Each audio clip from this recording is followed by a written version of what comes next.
Est-ce qu'on a le son? Alors, je peux y aller? C'est bon? Vous nous entendez?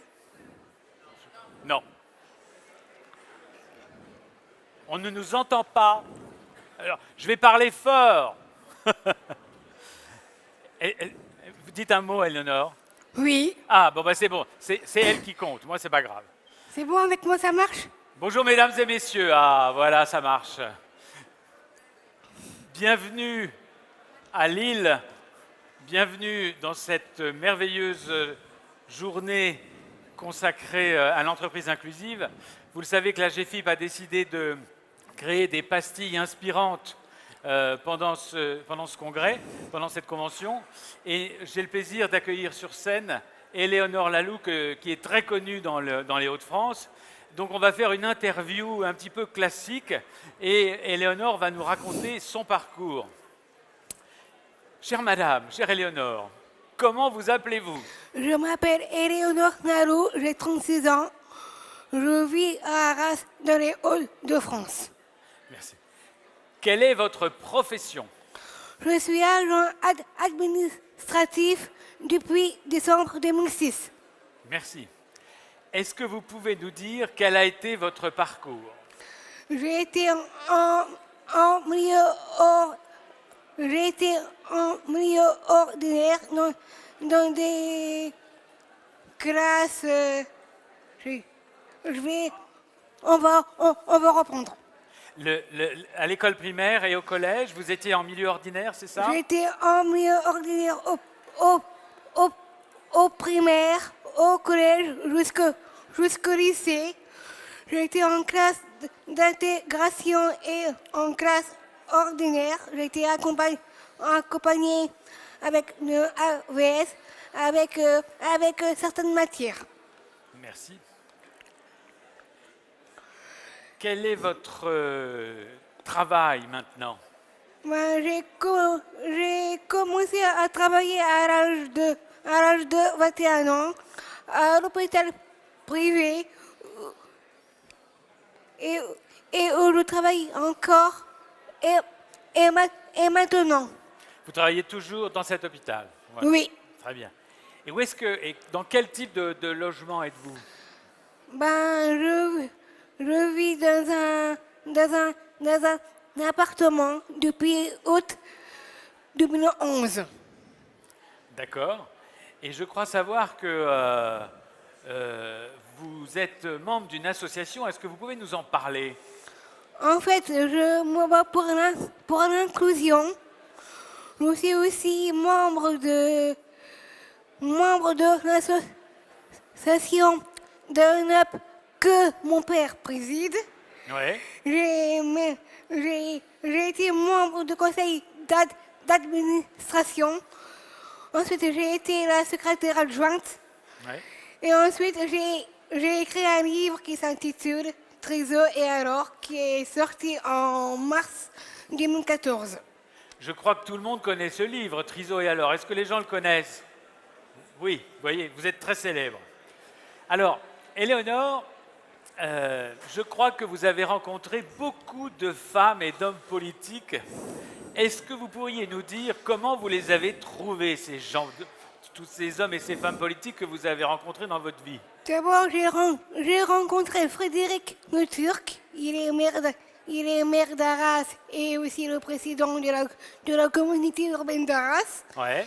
Comment il est, monsieur le Turc? C'est un homme honnête, bosseur et qui se donne beaucoup.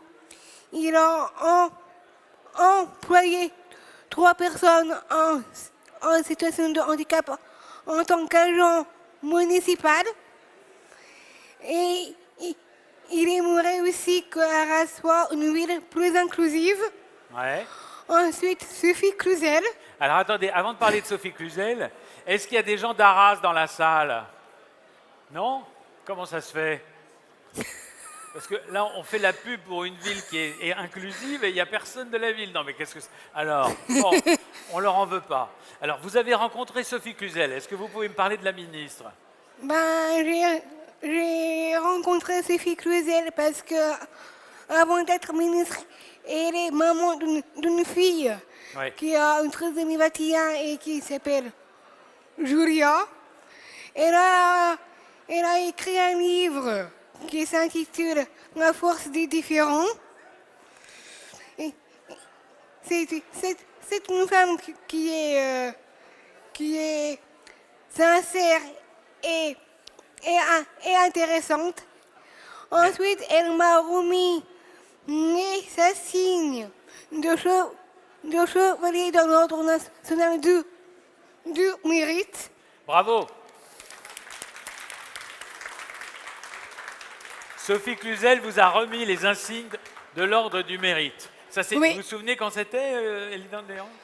Ben, déjà, il y avait du monde. Ouais. Donc, il y avait les membres de ma famille, du côté de ma mère et du côté de mon père. Et il y avait aussi quelques amis au sein de l'assaut. D'accord, super. Donc, une ministre, et je crois que vous avez rencontré un autre homme politique très important. Oui. Comment il s'appelle? J'ai croisé aussi Jean-Paul Delevoye. Jean-Paul Delevoye. C'est aussi un ancien maire de Bapaume. Ouais. C'est un homme qui est impressionnant par sa taille. Oui, il paraît qu'il est costaud, Delevoye. Hein. Voilà, c'est ça. D'accord. Et ensuite, il m'a invité au CESE Ah oui, le Conseil Voilà. économique et social. pour la journée mondiale de la trisomie 21.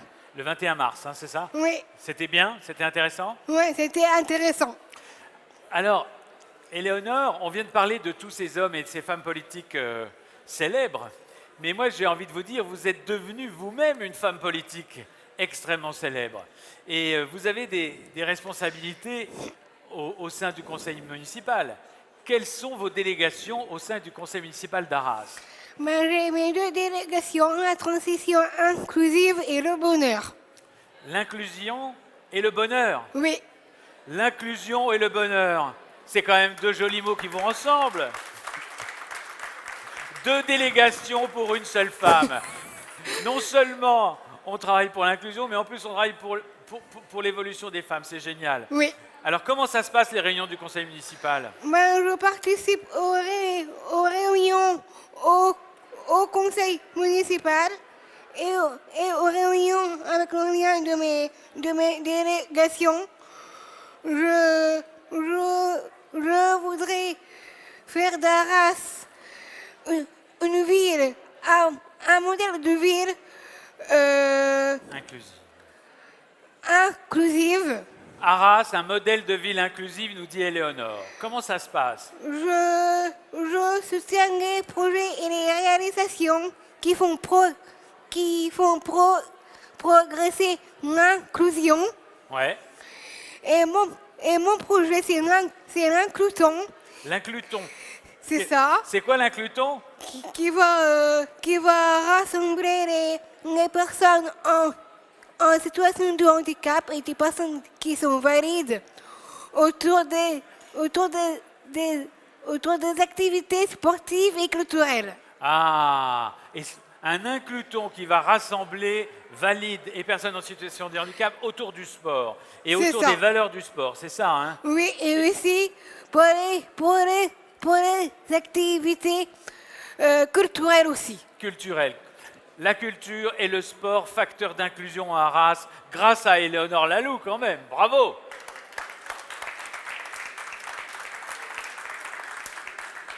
Alors moi j'ai un petit peu lu sur votre parcours et il y a un sujet qui vous anime, qui vous touche particulièrement. Éléonore, c'est la lutte contre la stigmatisation du handicap.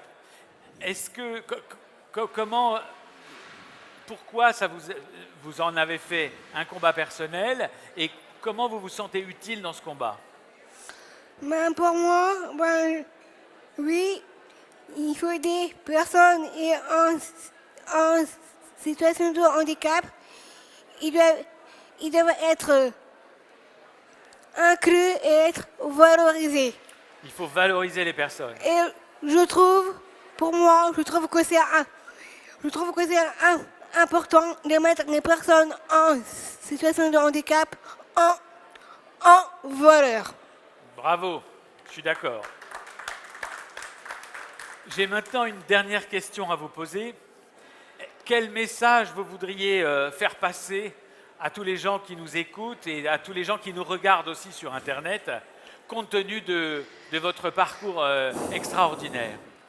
Je voudrais donner de l'espoir aux parents qui ont un enfant qui est en situation de handicap, qu'ils doivent garder confiance, aller de l'avant, continuer à se battre et surtout de ne pas baisser les bras. Je trouve que la société évolue dans le bon sens et il faut ignorer les gens qui sont méchants. Bravo.